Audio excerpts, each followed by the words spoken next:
So we've already seen how Python can be used as a calculator, and then we can take it another level of abstraction up, and it can be used as a handling variables. The next level up is what's called a function. So a function, you may have thought of that from algebra, pre-calculus, whatever math class you took in high school. And that's a very narrow view of function where you have some input associated with some output. It's like that in Python also. There's often an input, there's often an output, not always, but there can be stuff that happens in between too. And it's a much broader sense of the word. So let me just give you some examples. One is the length function. So notice that as soon as I type the letters L-E-N, as soon as I type that, that went from black to purple. And if I would type another letter, it goes back to black. So this is a case where idle is helping me out by showing me when I've hit upon a function, the name of a function, and it's going to turn that purple. So if I'm trying to type a function and it's not turning colors, I have to wonder if I'm spelling it right, or maybe I'm remembering it slightly wrong. So that's a little key that's the integrated development environment helps me out with. So anyway, this length function, let's say I typed a string, maybe something like, give me those oceanize. And I want to know the length of this. len will give me the length. So if I were to count each of these characters, including the spaces, there would be 22 characters there. So that's the length function. I put in some kind of string or list or set, dictionary, whatever the case, and it'll tell me how many items are in that particular thing. Another one I could do is sum. Notice it turned purple again after I typed that letter M. So sum means adding, and notice it gives me a hint on how to use this. And this is nice because if I would say, okay, I want to sum up the numbers 2, 5, and 8, and I press, I'm getting an error here. I could look and see what's going on here. Okay, an iterable. Iterable means any Python object that you can travel across that has things inside of it. So like a list would be an iterable, or a set, or a dictionary, a tuple. Again, we'll look at all these in depth later. But what I just had was 3 little integers where I needed to pack them inside of something. So maybe I define a list first. And by the way, why did I spell list like that?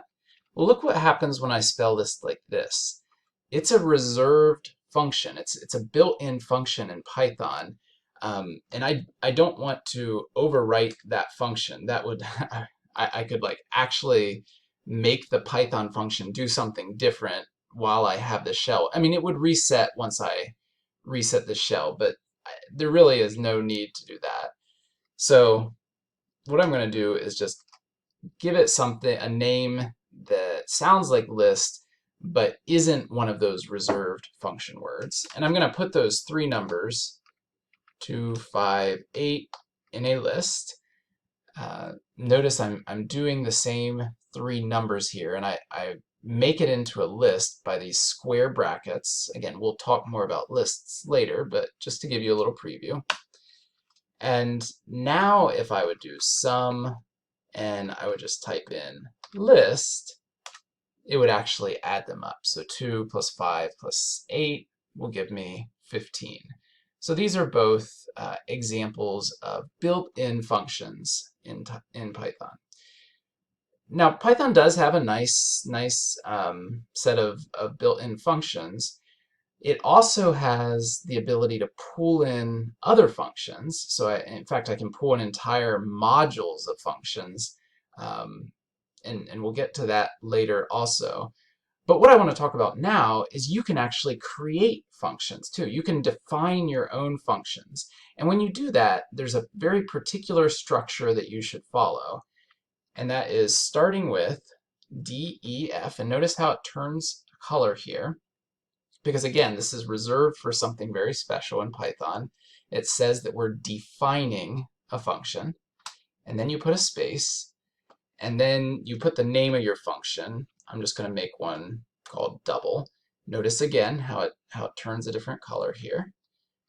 And you put parentheses and a colon. You have to have that structure. You have to have the DEF, the name of your function, the two parentheses, and the colon. That's absolutely required.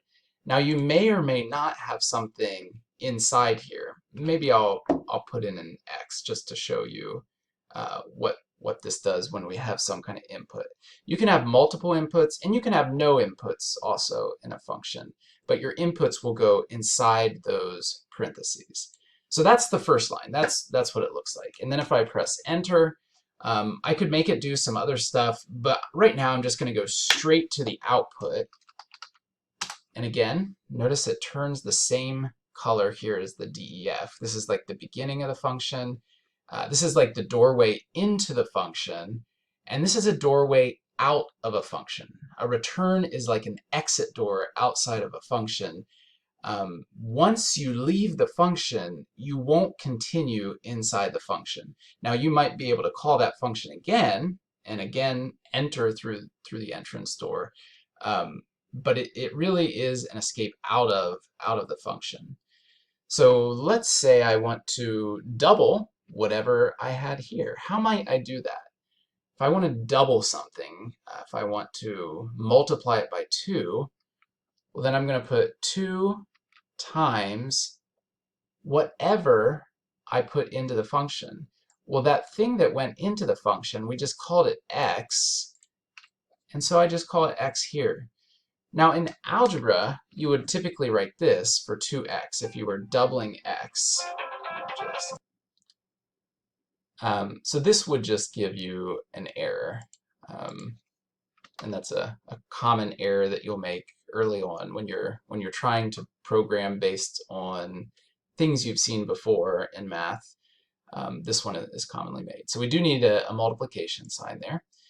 And now if I press enter, it doesn't really give me a prompt and it doesn't send me out. I'm going to press enter again, and this will give me to the prompt. And it looks like we haven't done anything. When in fact, what we've done is Python's built-in library of functions, we have now added a new function to it called double. And we can use this function. If I just press double, notice it doesn't turn a color here because it's not a built-in function, but it's still giving us a function here. Let's just put 5 inside, and press enter, and I'll get out 10. And if I put double 12, I'll get 24. So whatever I put in here into the double function gets assigned to the variable x, and then we have 2 times x, 2 times that.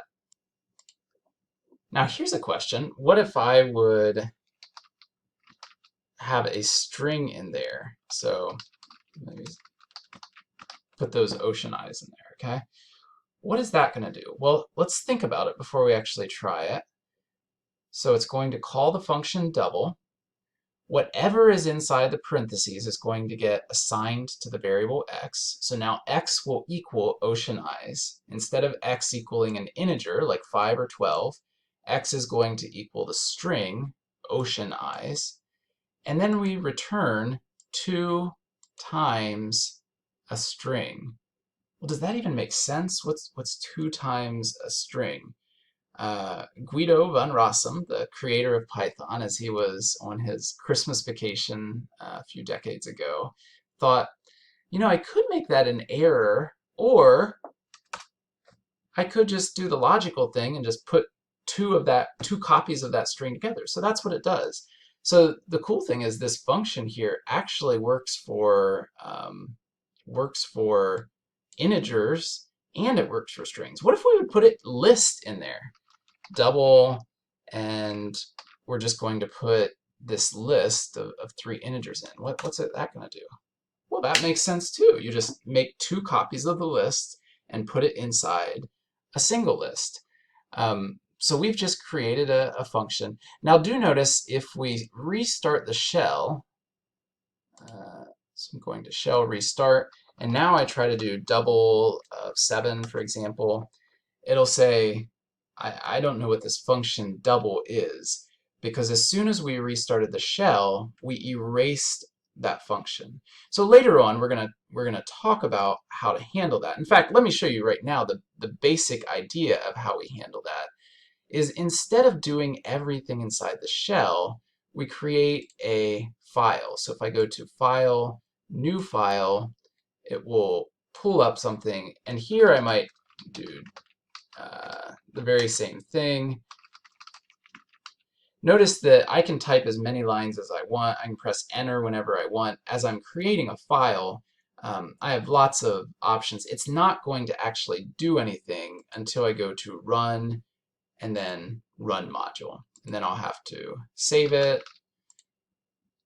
And now, if I would type in double and 7, now it's going to execute that function again. So this is often what we're going to do, because really when we're working with functions, when you're starting in CodingBat, you will have oftentimes just 2-line functions or maybe 3 or 4-line. But as we get into more sophisticated things, we're going to have 10, 20, 30, 40-line functions.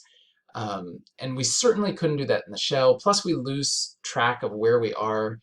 Notice that the entire function is tabbed in. Actually, you wouldn't really see that right now. Y equals 2 times x, z equals y plus 3, and maybe we return z or something like that. But every line of the function is indented after the colon. In fact, in general, whenever you see a colon, there's a lot of different reasons for a colon. The next line should be indented, and anything inside this header will be indented. When you return back to the outside edge like this, let's say a equals hello, I'm now outside the function. So anything that's tabbed in after the colon will all fall within that function. Once you move back out to the left margin or whatever it is lining up with the beginning here, you're outside of the function or outside of the if branch or outside the for loop, outside whatever it was that had a colon. So colon, you're kind of moving into something, and then once you move back out to the margin, you're outside of that. So those are some basics of a function. Really with functions, you need to practice them to get comfortable with them. And that's why you're going to go into CodingBat, you're going to try out some basic functions. If you want, there's a show answer feature up in the very first section of functions in CodingBat, so you can get the sense of how things are done with functions.